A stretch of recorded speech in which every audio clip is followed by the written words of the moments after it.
All right, folks, welcome to this week's video lecture. At this point, if you're watching this, you should have finished reading Herman Melville's short story, Benito Cereno. Maybe it's a novella. It's pretty long. I don't know. A lot of people call it a short story, but if you want to call it a novella because it's too long just to be a short story, you can do that. Um, for this week's video lecture, something a little slightly different. Most of my video lectures are pretty straightforward, just kind of communicating information or strategies or methodologies to interpret literature.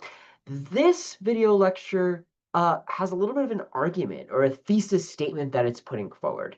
Um, I'm not going to give like a whole like presentation and analysis like I would if this was like an academic conference, but I'm going to take you through a little bit of how I think about putting these two texts that we just read, The Life and Adventures of Joaquin Murieta and Benito Cereno, back to back on our syllabus. You're going to get a little bit of like a peek into my mind, your professor's mind of like, how did I design the syllabus this way for this reason, right? So the title of this is America's Horror Story, Race, Conquest, and Rebellion in the Life and Adventures of Joaquin Murieta and Benito Cereno.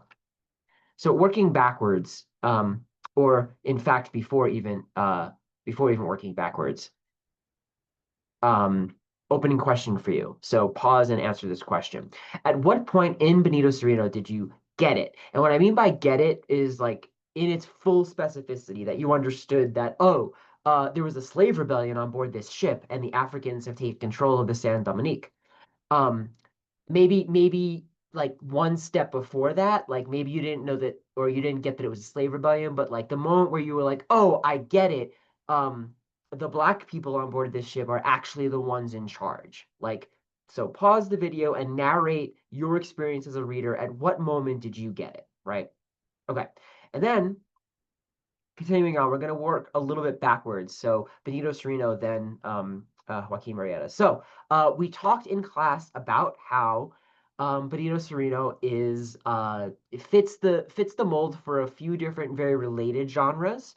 Um, Suspense and mystery. Definitely, there's a way in which this story opens and tells you like there's something going on here. Not everything is what it seems, and so you as the reader are kind of strung along to figure out what is the mystery, what's the you kind of know a twist is coming, even if you don't know what the twist is going to be. Um, and then what I added, and I'll remind you here, is that this is specifically a story within a tradition called the Gothic.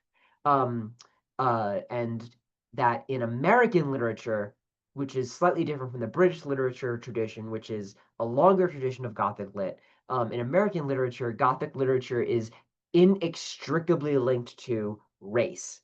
And there's an entire subgenre here called the Southern Gothic, where a lot of Southern American writers have used the kind of Gothic genre, which is a genre that's similar to horror, but it's more specific than just horror, which is very general. There's 12,000 different kinds of horror, right?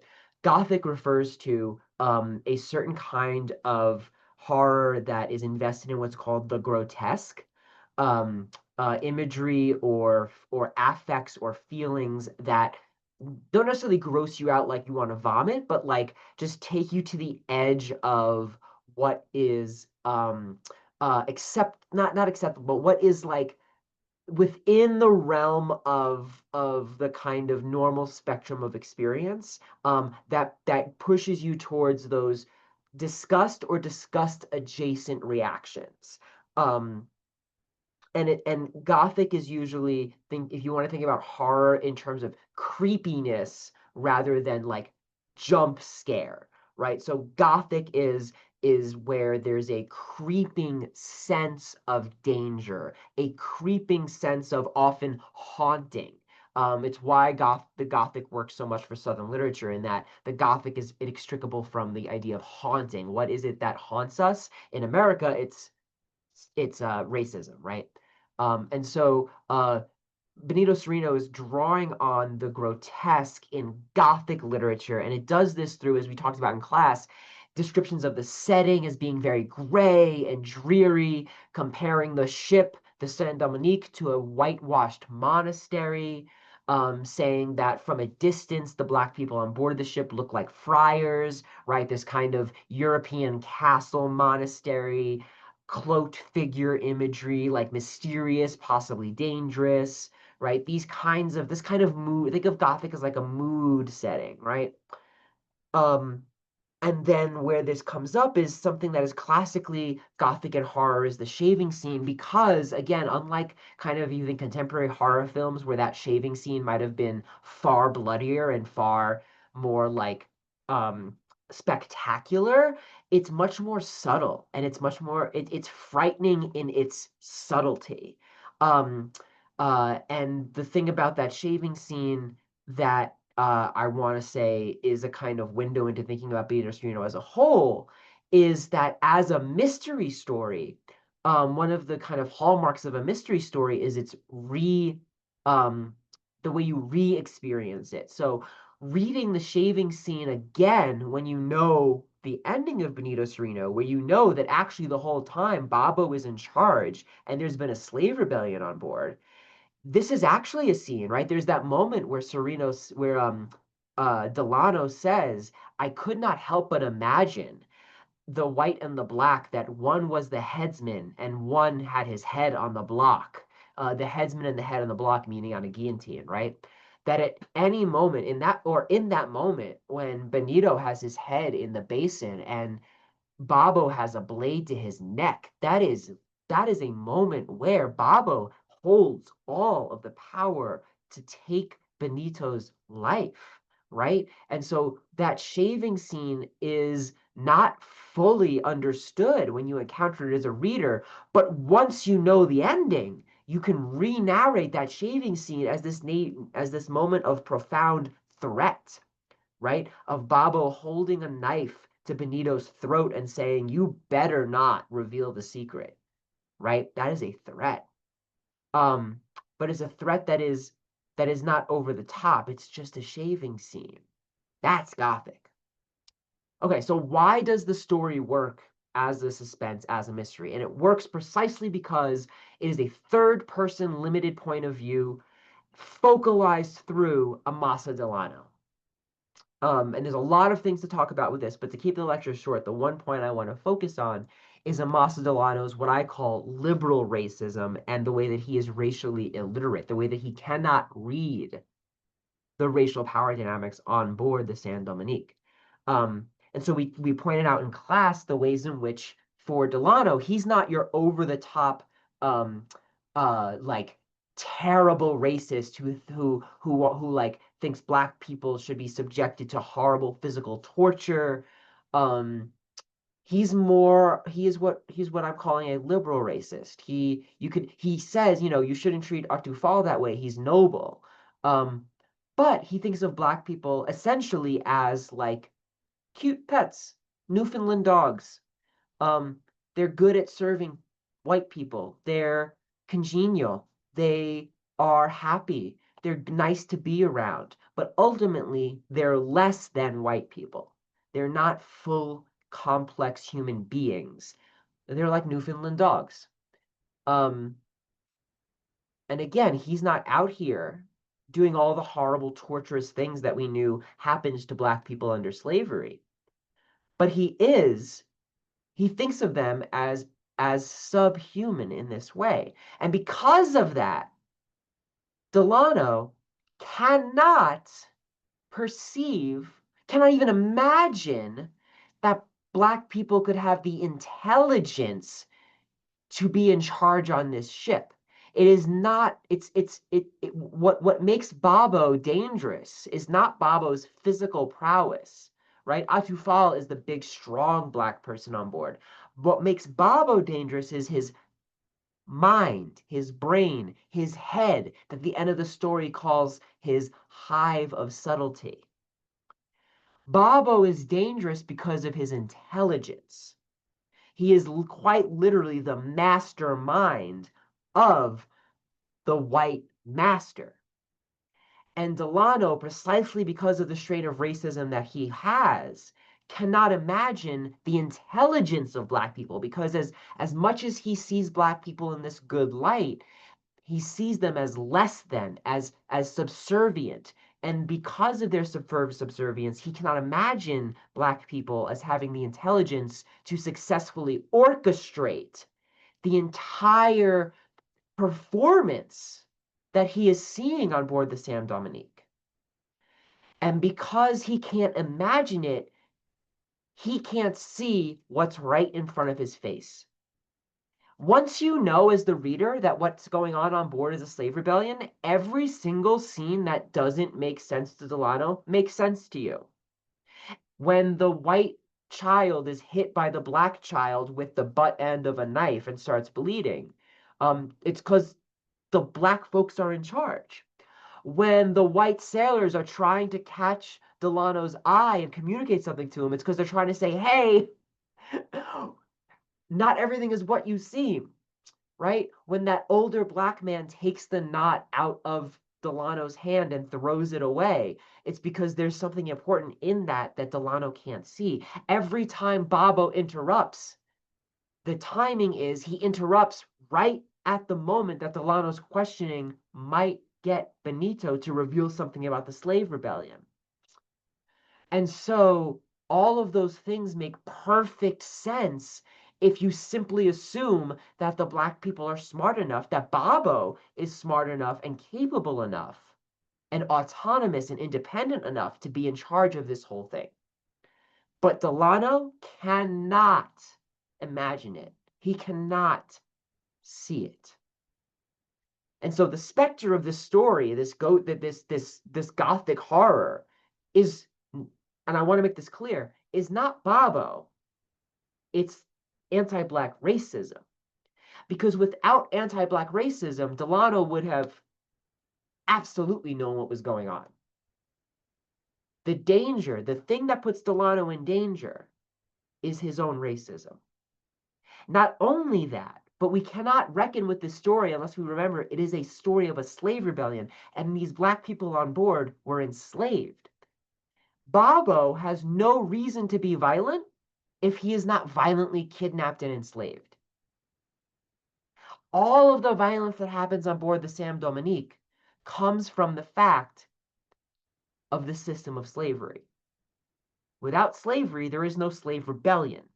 Without slave rebellion, Benito Cereno's best friend does not get killed. His crewmates do not get killed. The violence of the story doesn't happen if slavery is not the context.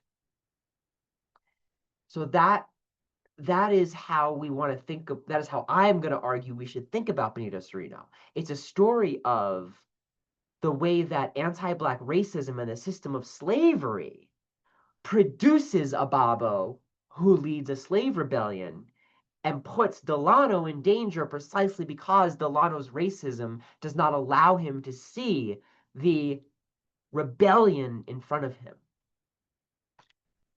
So when we think back previous to this, we read the life and adventures of Joaquin Murieta. Now, remember Joaquin Zuteneo's poem, This is a Suit, in which he says Joaquin became a myth, a legend, a ghost. And what do ghosts do? They haunt. Remember that both historically and in the novella, Joaquin is feared precisely because he could be anywhere.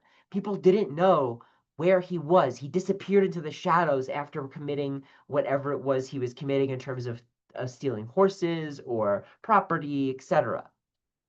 And the narrator in that novella goes to great lengths to tell us about Murieta's internal, like, good nature and how that good nature was changed through his mistreatment at the hands of Americans, and how his mistreatment inaugurated his turn to a life of violence. The narrator tells us this over and over again. We know this this political slogan contemporarily, right? We didn't cross the border crossed us. And when we talked about that novella, Joaquin Murieta, we talked about how it is a novella about the aftermath of the U.S.-Mexico War and the 1848 Treaty of Guadalupe Hidalgo, which literally moved the US border west. And so the people of New Mexico, Arizona, Texas, Oklahoma, Nevada, California, um, uh, of what is now today the Southwest United States, um, were citizens of Mexico. They did not move across a border. The border moved across them, and they became people of the United States. Um, and so Joaquin is mistreated by these Americans. And in the aftermath of this mistreatment that indicates that this mistreatment that comes precisely because the United States fought an imperialist war of conquest, he turns to a life of violence. But again, similar to how Babo's violence is um, directly grown out of the violence of slavery and kidnapping, Joaquin Murieta's violence is grown out of the conquest of imperialism that the U.S. enforces through the U.S.-Mexico War. And so that conquest of land results in the personal tragedy that Joaquin has. So what I'm positing in this lecture is that America's greatest fear is the rebellion mirror. So my argument is that, essentially, neither Babo nor Joaquin are villains. They're not even villains with tragic backstories, I would argue. You don't have to have the same reading as me, but this is me make this is what, if I was taking 45 minutes instead of 20 minutes and giving a fuller analysis, I would argue that these characters are not just like villains with tragic backstories or sympathetic villains. They're not even villains at all. And what I mean by that is that there is something more systemic happening in these stories, something that reveals a much more disturbing truth about the American project and about American literature, which is what this class is, than anything that we might say about either of these characters' singularly tragic individual backstories, right? It is not just that Joaquin, as an individual person, experienced tough times or bad things happened to him specifically. It's not just that Babo was himself righteously angry. It is that these characters' experiences were indexes of larger systems of violence. For Babo, that is the system of slavery, where simply by being black and being African, he was subjected to kidnapping and the violence of enslavement. And Joaquin is simply by being Mexican, what we would today call Chicano. He was subjected to the violence of Americans who wanted his land in a total blatant act of conquest. That these two characters' individual experiences index those two larger systems of um, uh, American violence.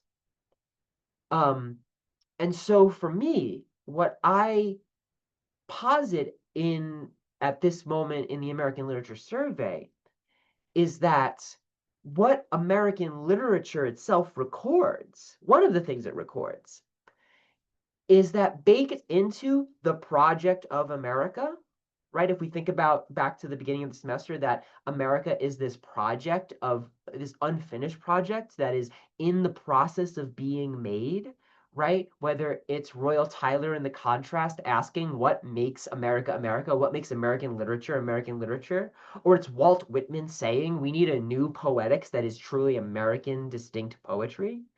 This is a project, right? America is not a given, it's a project.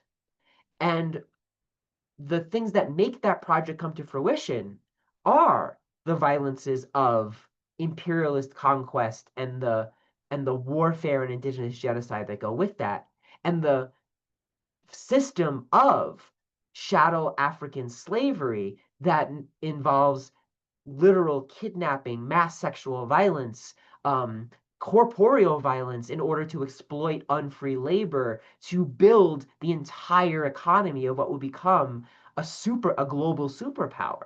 America doesn't become a global superpower without the violence of enslavement to have all of that unpaid labor to make it possible.